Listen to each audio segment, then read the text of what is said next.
Good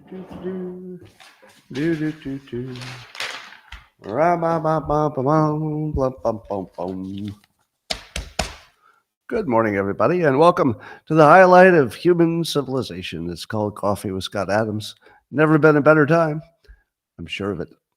And if you'd like to take your experience up to levels that are unimaginable, all you need for that is a cup or a mug or a glass, a tankard, chalice or stein, a canteen, jug or flask, a vessel of any kind. Fill it with your favorite liquid. I like coffee. And join me now for the unparalleled pleasure, the dopamine, at the end of the day, the thing that makes everything better. It's called the simultaneous sip, and it happens now. Go. Oh, that's so good. So good. I'll remind all of you on the various 4 platforms to which I am streaming that if any of you have any technical problems, it always helps to update your app or just reboot, get out and get back in. That usually works. Now, to begin with, the most important story. You know, there's a lot of stories in the news. I tell myself I should worry about that, or that looks like a problem for me. But this one, I don't know if I can avoid this one. It turns out that pistachio nuts sometimes can explode, according to Reddit. That if you get some moisture on your nuts, there's something about the fatty acids and the, I don't know, there's some kind of chemical in there that under the right conditions, your nuts will explode. And apparently it might not be limited to pistachios, which, by the way, some say are not nuts at all. But apparently your nuts can explode. So if you're worried about the border crisis, well, sure, that's bad, but your nuts could explode. You're worried about the Middle East, about Ukraine, about inflation? Yes, those are all problems. But also your nuts could explode. So keep it in perspective, please. I would like to start today by playing a clip that features Molly Hemingway testifying to Congress about how completely broken our election systems and, in fact, our whole system is. Now, it's sort of a brilliant few minutes. Normally, I wouldn't, play a little clip like this on the show, but she just does such a good job of pulling it all together. If you don't mind, Molly Hemingway, this morning, I think this was just minutes ago, really, testifying to Congress. Thank you for giving me the opportunity to testify today. The American system of self-governance is under attack.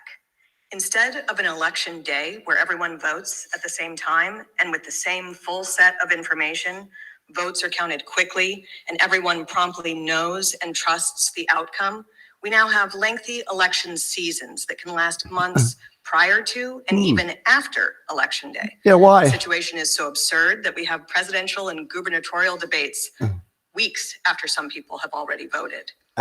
Instead of having total security and a verifiable chain of custody for ballots being issued, cast, and counted, we flood addresses across the country with tens of millions of unsupervised mail-in ballots months ahead of elections, frequently to locations from which voters, if they're even alive, have long since moved. Instead of having election administration that is rigorously nonpartisan and impartial under the law, we have allowed the private takeover of government election offices by partisan oligarchs and their armies of activists who use those offices and their authorities to tilt the election toward favored candidates. Instead of voters being able to vote for the candidate of their choice, powerful interests backed by wealthy oligarchs are working to remove the most popular candidate and the ruling party's chief opponent from the ballot in a move reminiscent of Soviet Russia.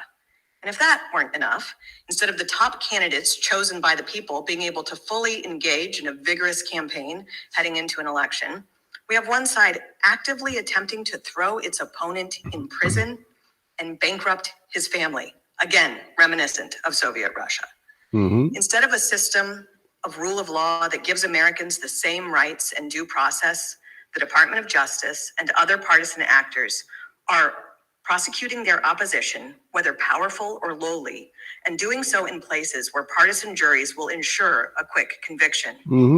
Instead of a free and independent press that shares news and information to help inform voters, we have a press that is almost exclusively the arm of one political party. Oh, It yeah. is so corrupt that it is willing to perpetrate hoax after hoax against opposition party members. Hoax after hoax. Instead of a vibrant public square where Americans can debate issues and express their strongly held views, we have an elaborate censorship industrial complex where the government works hand in hand with tech oligarchs to suppress and blacklist debate on all the important issues that contribute to election outcomes. This is something I know firsthand because our government worked with tech companies to censor me for my election reporting. Allowing just one of these attacks to infect our electoral system would be a crisis. Allowing all of them at the same time is an existential threat to our system of self-government. In my best-selling book on how election administration has been co-opted by groups seeking political power, I reported on a new phenomenon in the 2020 election that has already severely eroded trust and needs to be addressed decisively. In the last presidential election, nonprofit groups with very strong ties to the Democrat Party and funded by one of the world's wealthiest and most powerful men, Facebook founder Mark Zuckerberg, took over government election offices, most notably in the Democrat areas of swing states. Since then, the efforts by partisans to further infiltrate government election offices to ensure favorable outcomes have only increased. I look forward to answering questions about how the private oligarch takeover of elections is a threat to our system of self-government. All right, I saw that in a post by Greg Bryce. She's so good. Every time I see her talk on TV, I always say the same thing. Nobody does that better. You know, if you want to get to the heart of an issue, like really fast and really clean, Molly Hemingway is the best. Anyway, I have a theme for today's show, and the theme is that everything is corrupt. Everything is corrupt. Everything. Now, I think Molly gave you a good introduction to that, and if that didn't make your nuts explode, well, maybe the moisture on your pistachios will get it done. But here's some news today. The DNC chair, Ronna McDaniel, has resigned. Do you think that signals something? I'm going to speculate. I will now speculate. It seems to me that Vivek Ramaswamy was the strongest voice asking her to leave. There were lots of others, but he seemed to be the most prominent because he was doing it from the perspective of running for president. Now, he's not running for president now, but he's on the short list of people being considered for vice president, at least in the conversation. We don't know what Trump is thinking. But does it seem a coincidence to you that Ronna McDaniel is gone and the decision about the VP is getting close? Let me tell you something that I suspect. This is pure speculation. I don't have no inside information. I feel like this is a signal that Vivek is going to get the vice presidential nod. And the reason is, I believe that he would have said, I'm interested in the vice president job, but not under the condition that the fundraising and the RNC chair is Ronna McDaniel. I feel like these are connected. Now, it doesn't have to be, because there are other people, and maybe she had her own reasons, etc. So I think it's fascinating, the timing of it all. I think it's signaling Vivek, but we'll see. Because here's why I say it. Well, if you were Vivek and you knew that there was a lot of push for you to join the ticket, wouldn't you ask for something in return? Because that's called free money. If somebody's already made up their mind, this also works for employment. Same thing for employment of a regular kind. If somebody makes you an offer, it means they're already committed. That psychologically, they've already decided, I don't want to change my mind. I want you to say yes, and then I want to work on other things. I don't want to go back to figuring out who I hire. So that gives you leverage, because the person who's going to say, do you want the job, doesn't want to go back and redo the whole process of finding out who to hire. They're a little bit painted in a corner, a little bit. And so you could ask for something. You can't ask for everything. That would be a bad look. But you could ask for one thing. And do you know who would know that? Vivek. Like, he would be one of the few people in the public domain who would say, I recognize this situation. If they want me, they probably would give me one thing. So I'll ask for one thing. I'll just make sure it looks like it's good for everybody. So here's the one thing. I don't think I can win under the condition that our fundraising is no good. So you're going to have to make this one change, and then yes, I will take the job. Who else would have done that? Who else in your imagination would have said, this is actually a position where, weirdly, it's not obvious, but I actually have some leverage? Trump. Trump would have recognized that situation as one that it's not obvious, but you have leverage. I used the same technique when I negotiated my first syndication contract, and some others after that. But once you get to the point where you've been negotiating for a long time and you're really close, that last thing you ask for is almost free, because you've exhausted each other in the negotiating, and you're like, okay, but just one more thing. You can almost always get that one more thing if it's not a big crazy thing. It's just all right. I just can't talk about this anymore. All right, you got that one thing. That's what this feels like, but it's just a guess. Well, interestingly, Matt Gaetz, who famously led the move to get Kevin McCarthy ousted from the leadership role, thinks that, and is saying it in public, that Kevin McCarthy would be great for the RNC chair. Now, this is why I like Matt Gaetz. I love the fact that he can, put his entire reputation on the line, saying that this guy's the wrong guy to be the leader of our, legislative process. But at the same time, I think everybody agrees that he's excellent at fundraising. And that's a fundraising job, the head of the RNC. So Matt Gaetz saying in public, fully endorsing him. He'd be great at this. Now, I completely respect that. The thing I love about Matt is, even when I don't agree with him, and I usually do, but even when I don't, he shows his work. Perfect. Just show your work in a way that I can say yes or no, but don't hide the ball. He never hides the ball. No, I don't want him to be, putting bills through. Yes, I do want him to raise money. He's good at that. Perfect. Do more of that. All right. My theme today is everything is corrupt, and it's obvious. So a former top prosecutor in Baltimore, a prosecutor, a person whose job it is to put criminals in jail, looks like she'll be going to jail for a real long time, because it turns out she's a criminal. And she made some false statements on a mortgage application about some income from some source. I guess it was a lie. Now, you might say to yourself, but Scott, didn't Trump do the same thing? Didn't he exaggerate the value of his property? Yes, there's a big difference, though. If you exaggerate the value of an asset that the bank is going to check on their own, and they're never going to take your word for it, that's really different. That's actually business as usual. That's what the bank said. Even the bank said, we don't take their word for it. We just check ourselves. But this was something about income from I think there was some issue about income from some side company that would be hard for an external source to audit. So that's where it gets sketchy. Yeah. So I don't know that that's 30 years in jail worth, but they're reporting it. So keep an eye on that. So the people who are in charge of making sure the law is obeyed, at least this top prosecutor from Baltimore was, in fact, one of the criminals. How often does that happen?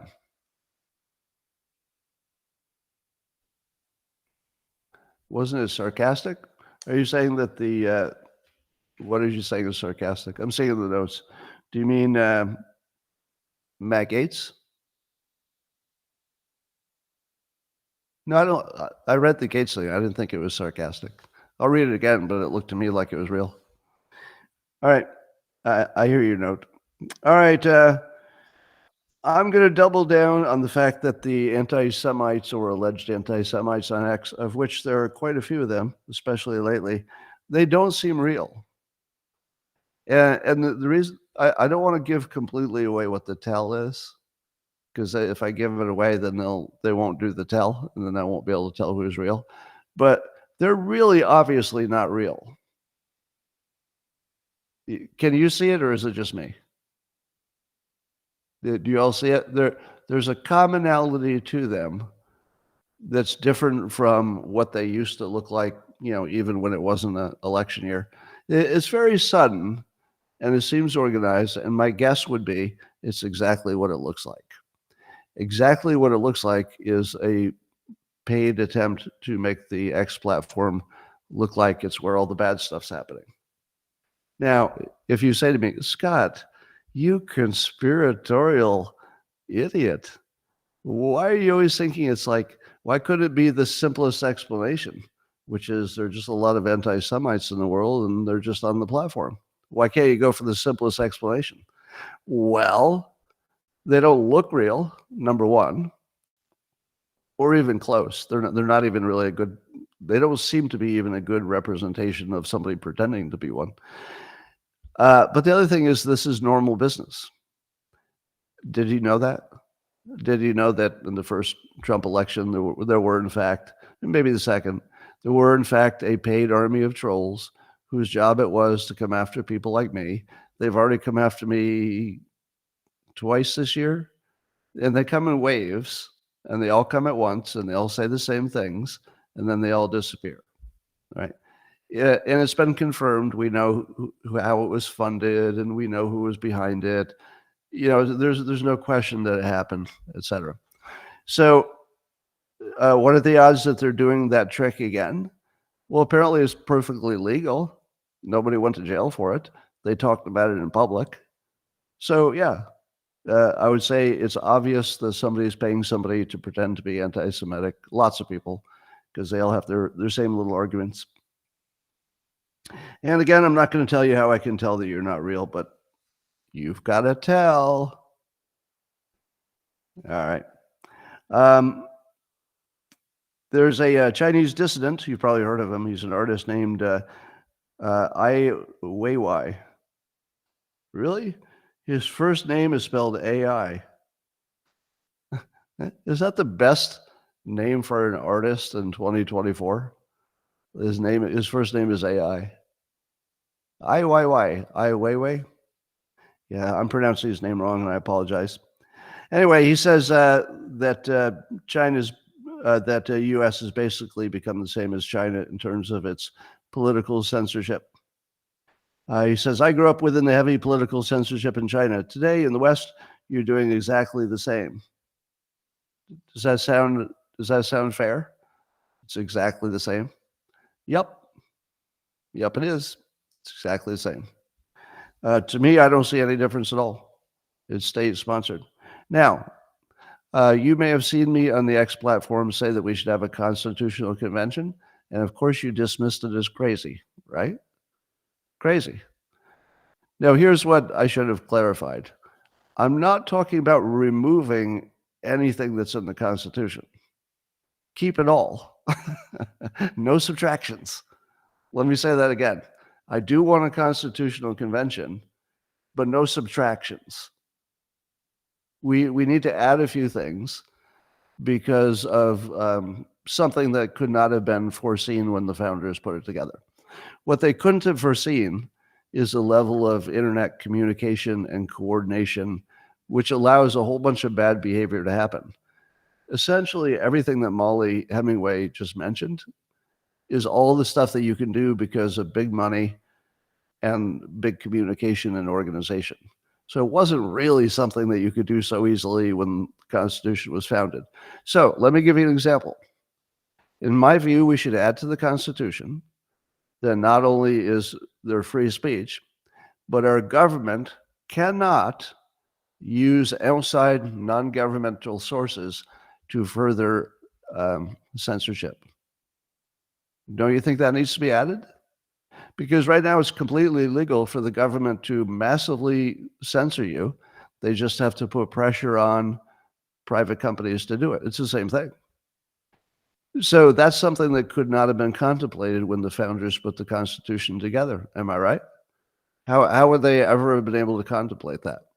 Now, if they could have contemplated it, do you think that they might have been inclined to say, oh, and you can't cheat, you can't do it by using private companies to do your bidding? Oh, there you go. Mark Levin is ahead of me. He's got some amendments he's looking for the Constitution. I guess he wrote a book about it. But to me, that's an obvious one.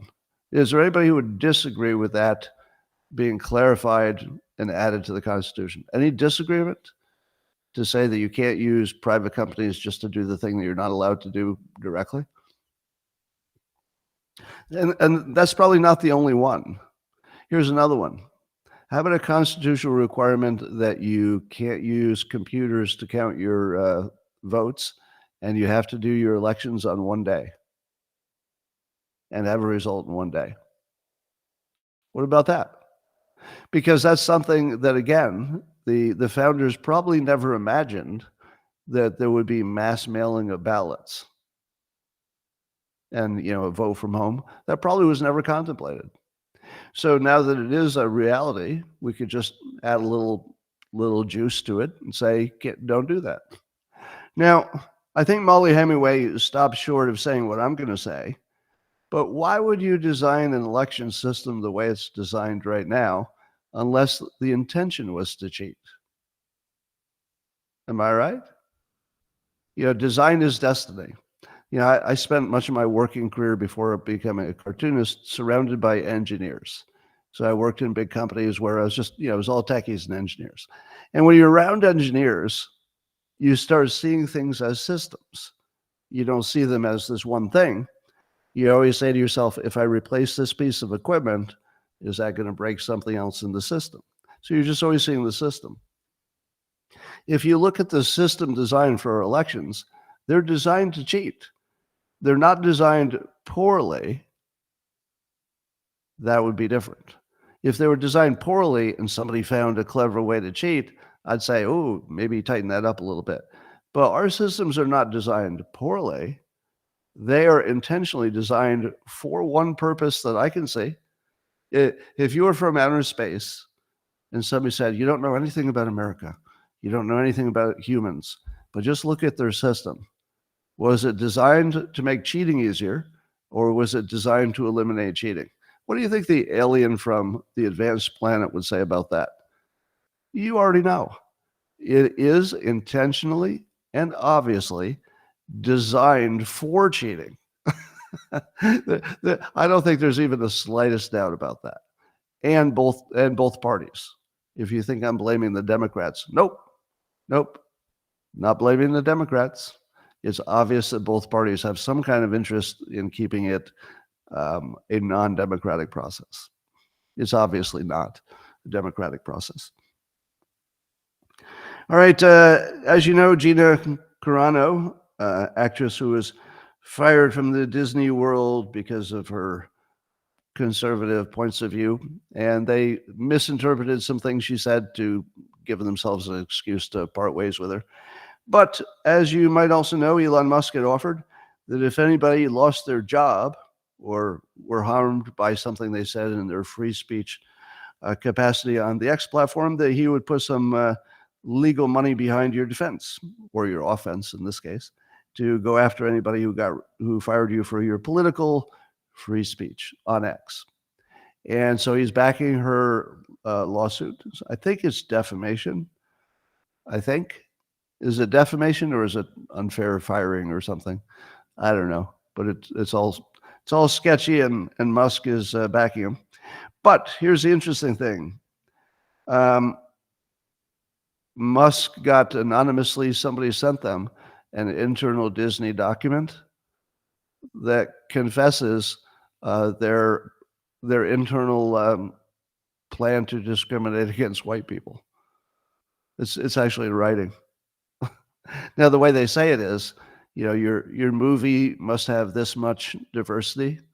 Same thing, right? Your script, must have this much diversity, et cetera. So right down, they've got a number of categories that must be diverse in a certain amount. There's only one way you can get there. You have to discriminate against white people to get to that point. So not only is it in writing, it's in really clear writing. No ambiguity at all. There it is. Somebody's posting it on the Locals platform. On the Locals platform, they can post images. So when I talk about stuff, often the image will appear in the comments. One more reason to be a Locals subscriber. Anyway, here's what I think. There's also separately an article about how companies are rebranding their DEI because they know that they have some legal risk for discriminating so overtly against white men in particular. And so they don't want to say it directly, and they know that DEI has gotten such a bad name, they're literally just going to change the name. Isn't that wild? And companies are telling it, they're saying it overtly. Oh yeah, DEI has got a bad name, so we're just going to hide it. We'll just build it into everything so it's just everywhere, but it doesn't have a name. Yeah, and ESG, the same thing. Now, let me ask you this. If you have to change the name of something and pretend you're not doing it because the public is incensed that you would be such horrible, horrible turds that you would be involved in such a thing, maybe you should rethink what you're doing. If you have to hide it from the public, maybe you should rethink it. Let me say that again. You're a big corporation with stockholders. If you ever have a fucking meeting in which you say, maybe we should hide what we're doing from the public, you already have made a gigantic fucking mistake. And if you're even spending 1 second talking about how to hide it from the public, oh my God, you're lost. So what I'd like to see, and I would hate to say this, but some big corporations have to be destroyed before anything's going to happen. And the reason they have to be destroyed is that nothing short of it will change anything. They actually have to go out of business. And maybe Disney would be the first one. I think they have enough money that they can stay in business. But I'd like to see somebody on the scale of Disney literally just be put out of business, because that's the size of the crime. The size of the crime is you should be out of business.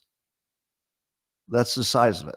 It would be like we found out, tomorrow that Disney was a secret pedophile ring. I don't think they are, but imagine you found out that tomorrow.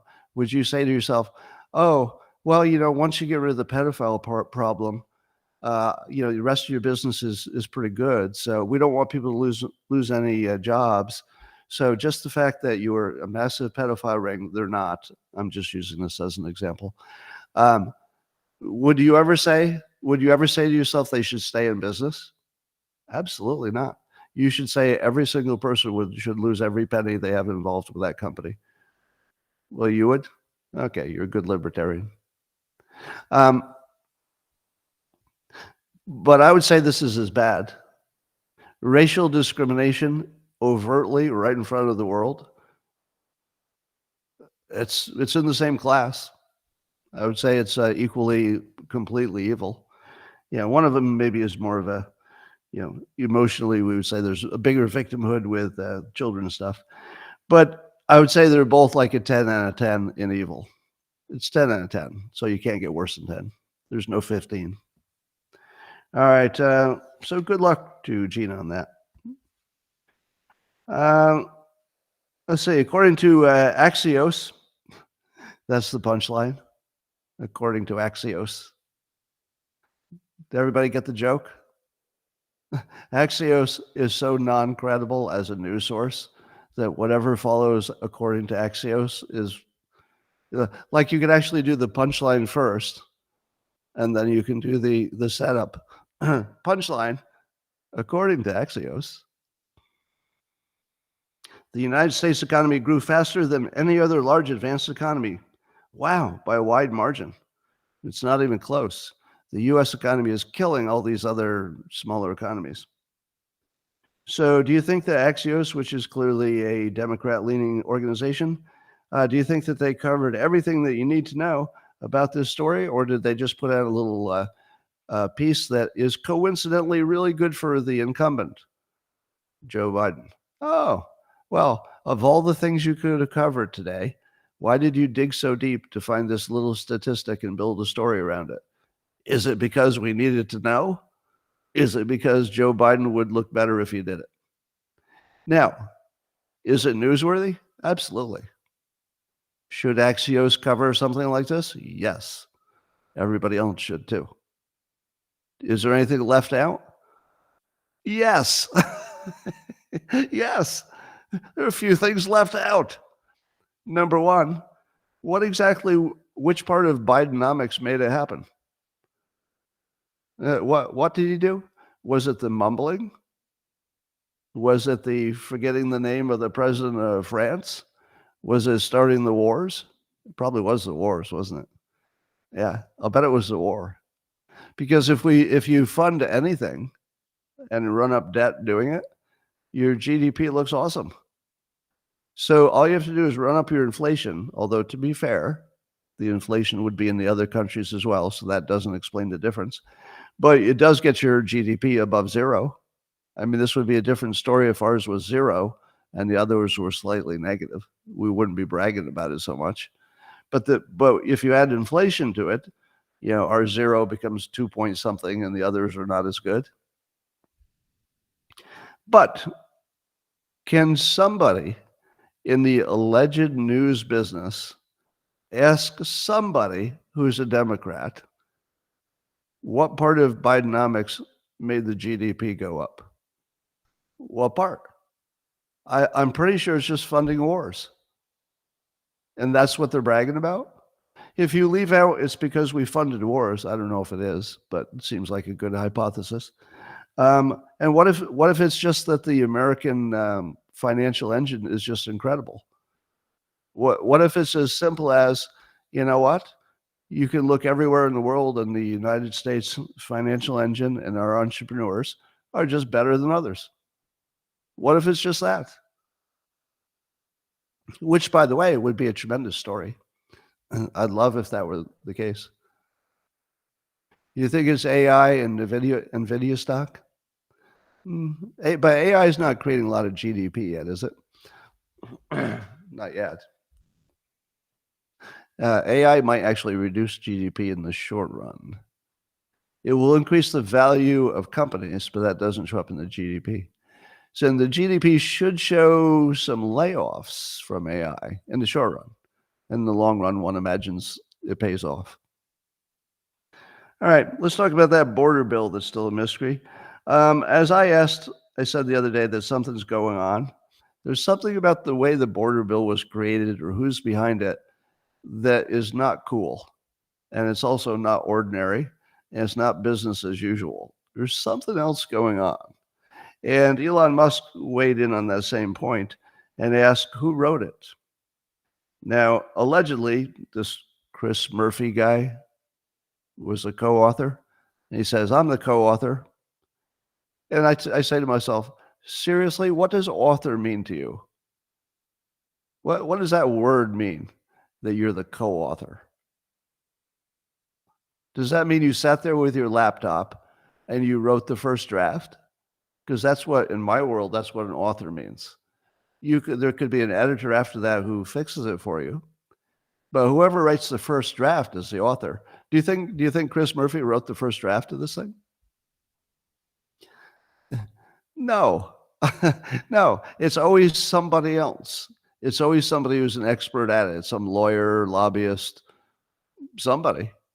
But here we have this thing that is like the biggest topic, and the person who says he's the author is obviously lying about it. We don't even know who wrote it. We don't even know who wrote it. Now, get back to Molly Hemingway's summary of the whole enterprise being corrupt. There's something going on here, but it gets deeper. So Kyle Bass points this out. Yeah, he says, the imbeciles writing the border bill snuck this beauty into the text. Now try to hold on to the top of your head. Just try to hold the head on, because it's going to explode. And keep in mind that it took until today for you to hear it. It took until today for you to hear it. And did it come from our government? No, it came from Kyle Bass, who apparently took the time to look at it. Just listen to this and see if your head doesn't explode.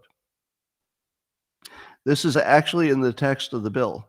Quote, aliens from non-contiguous countries, in other words, not Mexico, non-contiguous countries, shall not be included in the sum of aliens encountered. What? It's a border bill for which I understand 85% to 90% of all the people coming across are not from Mexico at the moment. Is that true? Most of them are not from Mexico.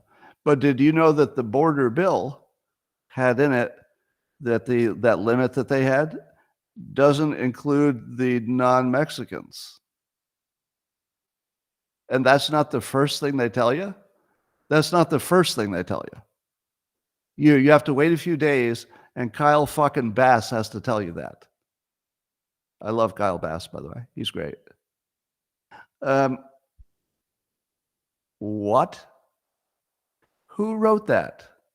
Who wrote that and why? You telling me Chris Murphy sat down and said, I think we won't count the people who were the majority of the migrants? Really? What's going on here? What is going on here? And how in the world did some Republicans sign off on it? Because there was a co-author. Some Republican said yes to that. Langford, is that who it was? Did he know it was even in there? Did he even read it? I doubt it. Doesn't look like it. And did you know that the limits on, there's some kind of limit, like if 5,000 people, whatever, get encountered, then there's some kind of change that they make. And the change is they just take all the people and shunt them toward the legal ports of entry, where all they have to do is say, hey, how about asylum? And we say, sure. In theory, it wouldn't change even the flow. It wouldn't change anything. And this somehow got all the way to the final round where they were going to vote at it as part of a comprehensive package, including funding for Israel and Ukraine. I don't know how this could be more broken. This is beyond anything I've ever seen. I've never seen anything like this. And even Ted Cruz says Mitch McConnell has to go. Ted Cruz just said in public, unambiguously, that the leader of his own Senate, the Republican leader, he has to be fired for this. I tell you, Ted Cruz, he seems more like a patriot to me every day. He's on my very short list of people who appear to be trying. He appears to be trying to make things better in the country.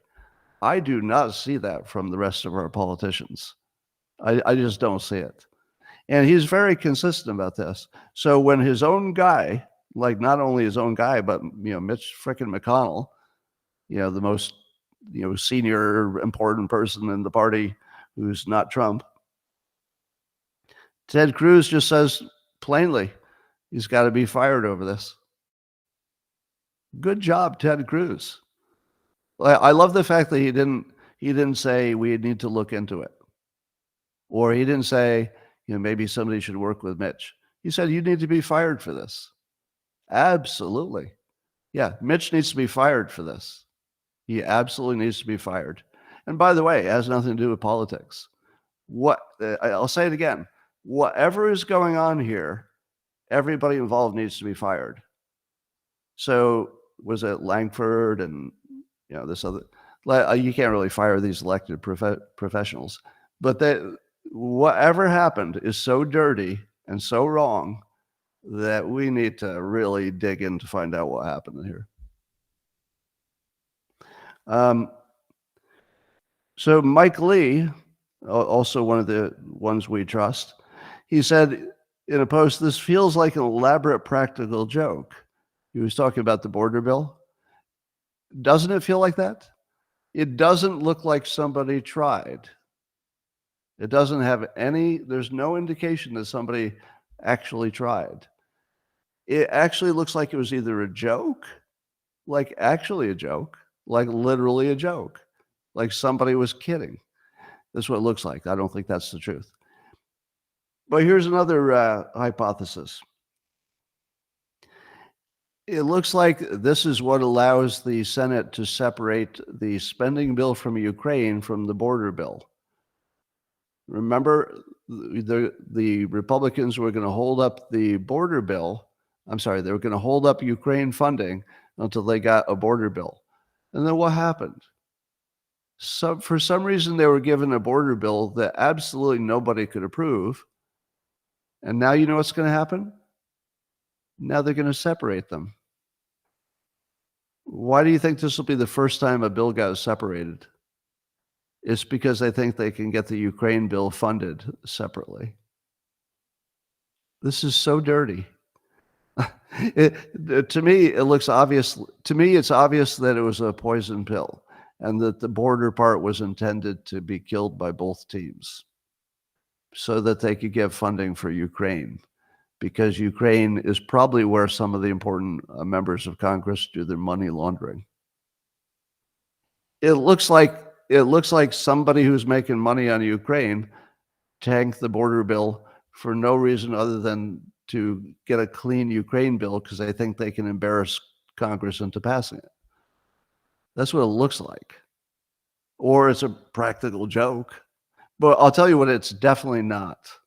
It's definitely not a bunch of people doing the work of the people. And it's definitely not politics. If you think this is politics, that's not what's going on. Whatever we're seeing is not politics at all. Something deeper and dirtier and darker than that. I don't know what it is. So here's my suggestion, and I do mean this literally. This is not hyperbole. They need to shut down Congress and just don't do any business until you figure out what happened here. Because everything else is less important than finding out how we got that border bill. We need to know that before you can do anything else. Because I've lost all, you know, how much trust did we have in Congress before? But at least we figured they could limp through, you know, with their political theater and stuff. It felt like it was an ugly process, but somehow it lurched forward and that was good enough. But now this is different. We've left the realm of politics and we're in something else, but I don't know what. And so I would literally say, no more votes. We just got to get a committee together and we got to tell the American people, ideally in 2 weeks, because you don't want to be shut down forever, just shut it down and say, we need to tell the American people what we just did. We the Republicans need to confess what we just did. Now, if they can find out what the Democrats did at the same time, that'd be great. But you need to shut it down and you need to find out why this happened. You need to tell us, or you don't give fucking any support from now on. Because whatever happened needs to be explained, and I can't go on. I can't take you seriously for anything else. You don't get a penny. You don't get a penny. Now, will that happen? No, because the system is too dirty. Now, I say the same thing about the election, by the way. And again, it's not hyperbole, and I'm not joking even a little bit. I'm not positioning or negotiating or persuading. We need to cancel the election, the presidential election, because neither the Democrats nor the Republicans feel that our current design will be credible no matter what the answer is. If Trump wins, the Democrats are going to be marching on the streets because they'll say they don't believe the election. If Biden wins, the Republicans are going to be, you know, back to whatever protesting they do for the same reason. The minimum you need is a system that both sides say, I hate the result, but at least you counted the votes right, or at least it wasn't broken. You need to figure out how to make our system credible, and then you can have the vote. And by the way, plenty of time to do it, because what I would suggest is just getting rid of the machines and getting rid of the mail-in ballots. So subtracting things doesn't take a long time. And then they would just add, print some extra ballots between now and November. Completely doable, right? Just make sure it happens all in one day. Now, of course, the federal government doesn't control the states, blah, blah, blah, but there's probably some way they can do it. There's probably some way we can force it through. Because what would be the point of having an election that causes a civil war and you know in advance it's going to happen? If you know in advance that people aren't going to trust the outcome, you need to stop, figure out how to make them trust it, and then do it. Because the trusting the election is really, really, really, really, really, really important. That's not optional. You got to get that right or nothing else matters. All right. The Alaska National Guard looks like they're sending some assets or forces to help Texas guard the border. Let me ask you, is Congress working if the states are sending military assets to compensate for the fact that we can't guard our border? Do you need to know anything else? There's nothing else to know. If the states are actually they're organizing military assets because the government won't protect them, we don't have a government. Whatever is happening is not politics. There's something else happening. Otherwise, you wouldn't get this happening. The Mayorkas impeachment failed. I'm not too unhappy about that. I do like the fact that there are still a number of Republicans who are willing to say, we can't do this unless it matches the law or the Constitution. And Mayorkas, although he seems intentionally not doing his job, that doesn't seem to be impeachable. You can intentionally do the opposite of what you were hired to do. It's not a crime exactly. It's just really, really bad. So I guess in a weird way, I'm happy that there are enough honest people who say, I just can't go there. I can't make it a crime when it's not a crime. So I appreciate that. But I like also that they held Mayorkas at least accountable in the world of public opinion. That's better than nothing. I'd call it a win because it surfaces the problem a little bit. All right. The FBI apparently arrested some man who was like a militia kind of guy who was planning to fire sniper rounds into some explosives to blow up something at the border because he doesn't think the government's protecting the border enough. It's a Tennessee man. Now, I'm surprised there hasn't been more of that. Don't you expect to see, and I don't recommend this, this would be a very bad idea. Didn't you expect to see volunteer snipers at the border?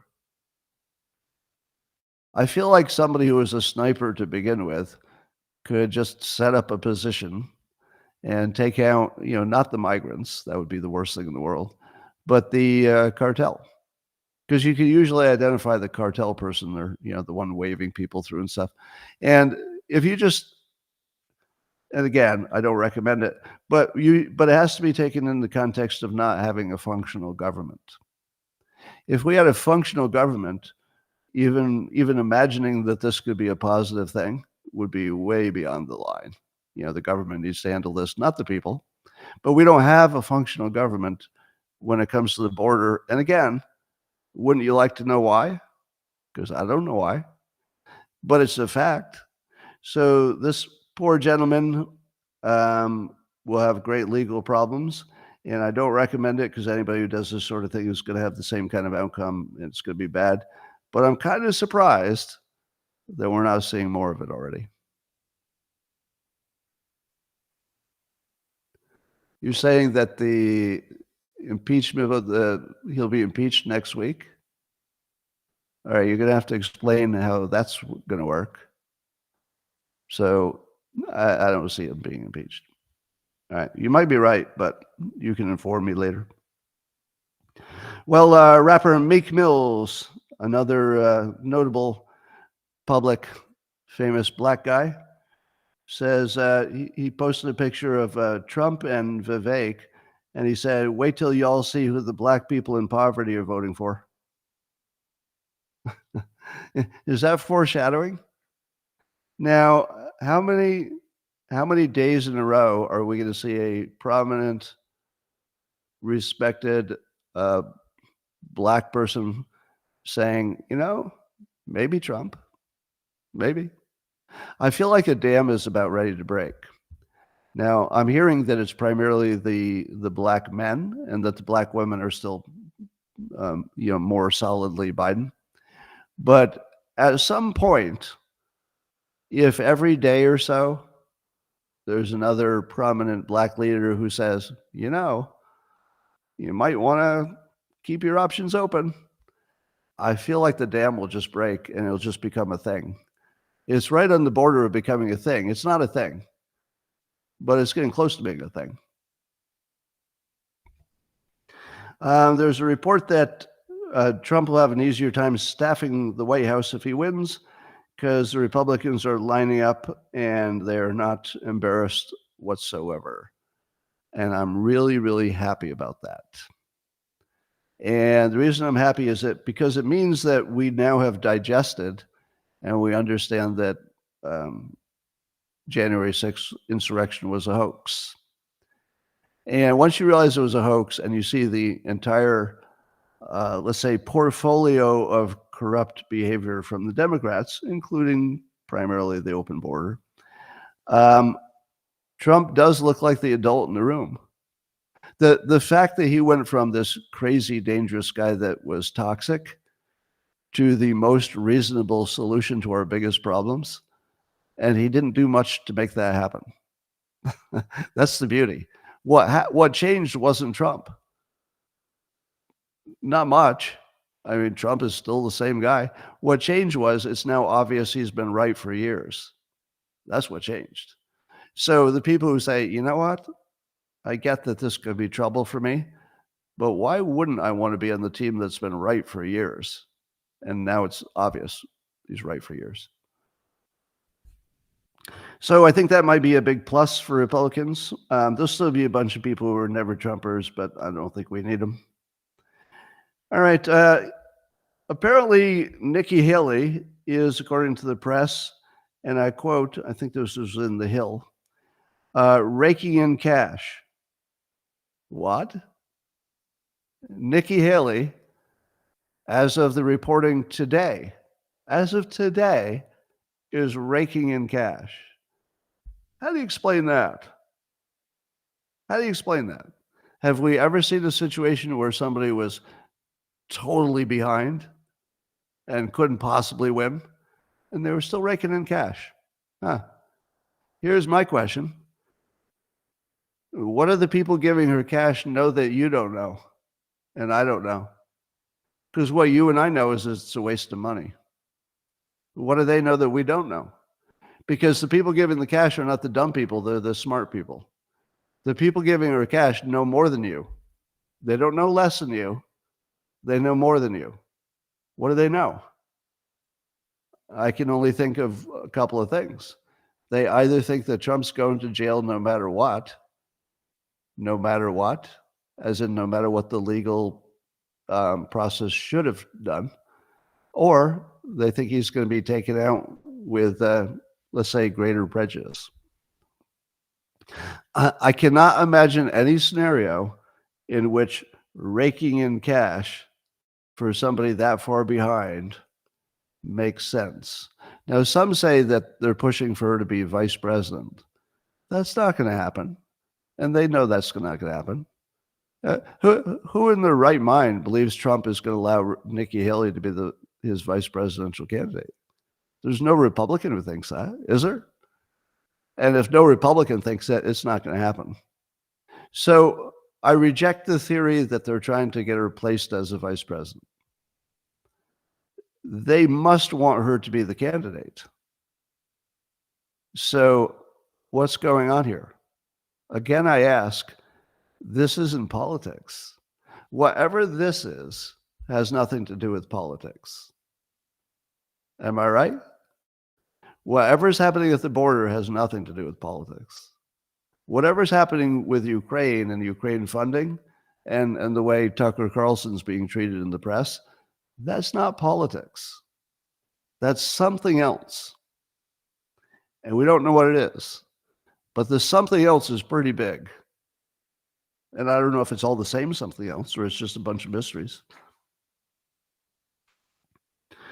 All right, so let's talk about Tucker. Apparently Tucker has already talked to Putin. That's what we think.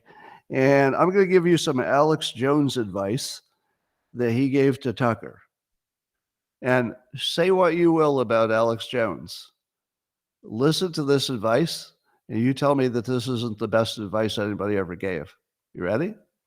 Allegedly, the interview's already in the can, but the way, and Alex Jones explains, that Tucker's production crew likes to, really work over the material and make sure it's a nice, tight little product before they release it, which would suggest it might take several days before you see it.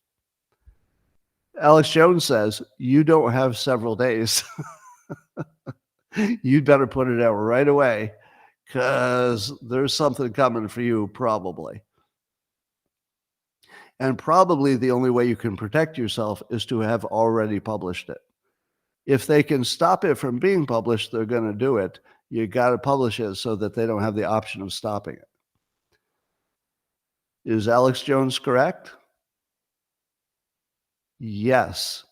On a risk-reward basis, Alex Jones just gave the smartest real-world advice I've ever seen. What is the risk of putting out this with some, let's say, imperfect editing? Almost nothing. Almost no risk. To put it out right away in its raw form, no risk. If you told people we didn't edit it, then people say, oh, not edited, I get it. What is the risk of waiting a few days to put it out? Well, I wouldn't put a percentage risk on it because I don't know. But whatever the percentage is, it does include death. It does literally include the option of death. So I don't know if you're fully appreciating the amount of guts this takes Tucker and his whole team. Are you fully appreciating the level of patriotic bravery that's involved here? I mean, this is some serious danger. And yeah, Alex Jones, good advice. So I don't know if Tucker's going to take that, but the EU, can you believe this? There's some member of the EU who's talking about putting a travel ban on Tucker because the EU doesn't like an American talking to a Russian for journalism. For journalism. The European Union thinks that they should ban Tucker from his normal right as a human being to travel to free countries, including theirs, because he interviewed under the journalism, condition, Putin. There's something so wrong with that I almost don't know even what to say. How about the European Union should take care of Ukraine on their own? How about that? How about you take care of Ukraine? That's your neighbor. You're on your own, fuckers. Right? If you ban Tucker Carlson, there's no way I think any Republican should vote for any funding for Ukraine. That's your problem. Yeah, EU has money. They still have money. They can still drive cars and buy new clothes. So if their existential threat seems too big, well, maybe they can fund it. How about you don't even threaten an American journalist? Fuckers. How about you don't threaten our fucking journalists? How about you don't do that if you want funding to keep you from being overrun by Putin, if that's what you think is going to happen? I don't think that's going to happen, but yeah, too far. That's too far, Europe. How about fuck off? Just fuck off. Here's Glenn Greenwald again, a treasure to the world. I won't say a national treasure. He's more of a global treasure. He said, who were the American journalists who conducted even minimally adversarial interviews with Zelensky? I'm drawing a blank. That's all you need to know. That Tucker can't be allowed to talk to Putin, and nobody talked to Zelensky with any, critical approach. And then Elon said, and I quote from a post on X Day, Elon Musk said to Glenn Greenwald's point about nobody interviewing Zelensky, to be fair, it's hard for them to talk while giving a blowjob at the same time. All right, well, I think that pretty much sums it up. I started by saying that Molly Hemingway was the best communicator in politics, but Elon's right behind her. He's right behind her. Hamas has a great fake counter proposal. The funny part is that Hamas is pretending this is serious. It's obviously just for propaganda purposes, but they've got this idea that, why don't we do this phased approach where we release some people and you do some ceasefires, and then we'll get some other friendly countries to work with us, and we'll rebuild we'll rebuild Gaza. None of that's going to happen. Not any of that could possibly happen. Not even a little bit, not slightly. Why did they put out that proposal if they know it's a complete non-starter? They put it out so they can say they had a peace plan that Israel rejected. Yeah, of course. Yeah. No, I do think that Netanyahu has to have absolutely no negotiation over all of the Hamas people being killed. The fighters, the people who are involved in that, they all have to be killed or jailed forever or whatever it takes. Yeah, there's no way Israel's going to play that any other way. And when I say they have to, I don't mean that's my opinion or preference. I mean, that's simply going to happen. So having an opinion on something that's going to happen is useless. It's like, I have an opinion it shouldn't rain today. Well, it's gonna rain anyway. My opinion didn't really have any connection to the weather. And it's the same with Israel. All of your opinions of what Israel should do, not relevant. This is not like other things where if public opinion was, great enough. No, not in this case. In this case, public opinion has no value whatsoever. Israel's just going to do what they do. And here's what I think. I think if Hamas weaponizes their kids against Israel, you should expect Israel to take your land. Now, I want to be clear. I'm not saying that's a good thing. I'm not in favor of it. I'm not recommending it. I'm not endorsing it. But I'm also not unendorsing it. And I'm not saying it's bad. Do you know why? Because my opinion doesn't have any value to anything. What does my opinion have to do with them? I'm just saying, as an observer who has no role in any of it and don't want to have any influence on it at all, if you saw a situation where your enemies weaponize their children to grow up and kill you or die trying, then if you decide that your response to that is to take their land permanently, you should expect that. That should be the normal thing you should expect. And so it looks like that's going to happen. It looks like Israel will expand, its biggest expansion in its history, I guess, since the founding. And when this is looked at 200 years from now, if everybody's still here, at least if the countries are still somewhat the same, they're going to say it was a genius move by Israel. And what are you going to do? Once their children have been weaponized, just take their land, because you can't fix that situation. That's something they control. You can't, take their children from them. So once they've weaponized their children, you just have to treat it like a virus. And when I say I have to, I don't mean it's my recommendation. I don't mean it's my preference. And I'm not endorsing it. I'm saying there's only one thing you can do. So if somebody does the only thing you can do, what am I going to say about that? It's the only thing you can do. And then if you decide that after you've put up with this, that you want to just take their land and keep it forever, I say the same thing. Well, would it matter what my opinion was? It's just going to happen. But I do think it was a free pass. It's a free punch. I think if your enemy weaponizes their children to die trying to kill you for the rest of their life, no matter what, you could take their land. Yeah, I wouldn't have any moral or ethical qualm about that whatsoever. Now, it'll be a huge problem. It will cause terrorism forever, and there'll be a pariah in the international community. But if you weaponize your children against them, they can take your land, and I'm not going to complain. I'm going to observe, and I'm not going to endorse it.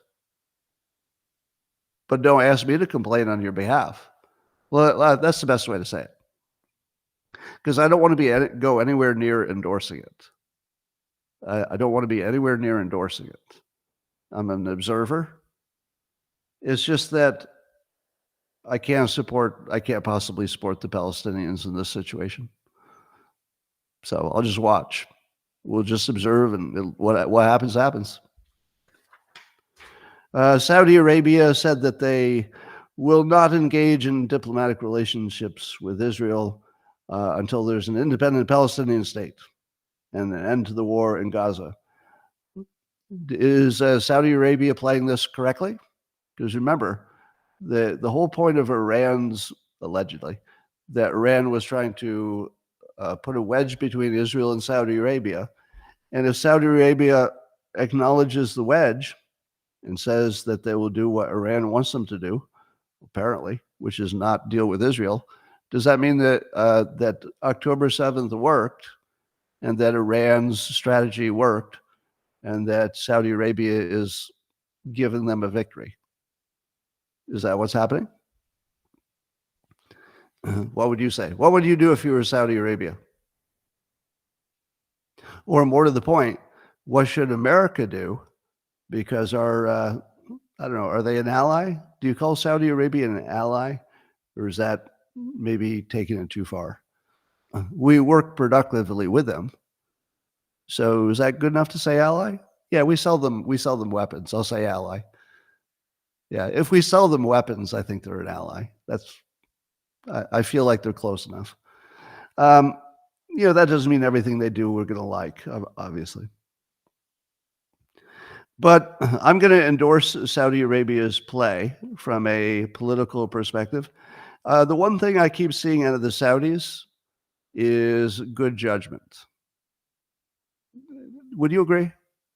I feel like lately, for the last few years since the prince, except for the bone saw incident, which if they hadn't got caught, maybe that would have been a good idea for them too. But again, I'm not endorsing any murderers or evil. I'm just observing that it may or may not have helped their national interests. But the Saudis, they do seem like quite credible and rational players. Would you agree that they seem rational? Like whenever they make a play, you say to yourself, yeah, I can see that. I see why they did that. I think this is the right play. It's just not good for Israel. It's not good for the United States, but that's not their job. Saudi Arabia needs to do what's good for Saudi Arabia. And my reading of the situation is they can't just act like the Gaza war is not happening. Yeah. What bone saw? So once again, I'm going to give credit to Saudi Arabia for, I think, rationally pursuing their national interest in a way that I can completely understand. It's just not good for me. It's just not good for Israel. But hey, they have that right. So I think they're probably just going to keep their heads down and wait for a better time. Patience would make more sense than, just causing more trouble. So I think the Saudis are playing it correctly, and it also gives them some negotiating position, right? So that's smart. The Saudis are also good negotiators. That's why there is, I think that's why the Abraham Accords even exists, is because the Saudis are good negotiators. So, and America and Trump was a good negotiator, and Jared Kushner. So that's all I got for you today, and the best live stream you're going to see today. And I'm going to say thanks for joining X Platform and YouTube and Rumble too, coming to you from the Rumble studio. And you should buy my book, Reframe Your Brain, if you haven't already. Look at the reviews. If you have any question about it, just look at the reviews and you will be convinced quite quickly, I think. It's probably one of the most impactful books to change your life of anything you could ever touch. And that's real. That's, obviously I'm marketing, but it's also real. It genuinely is the most impactful book probably you could ever touch. And so that's it for today. I will see you tomorrow morning. Thanks for joining.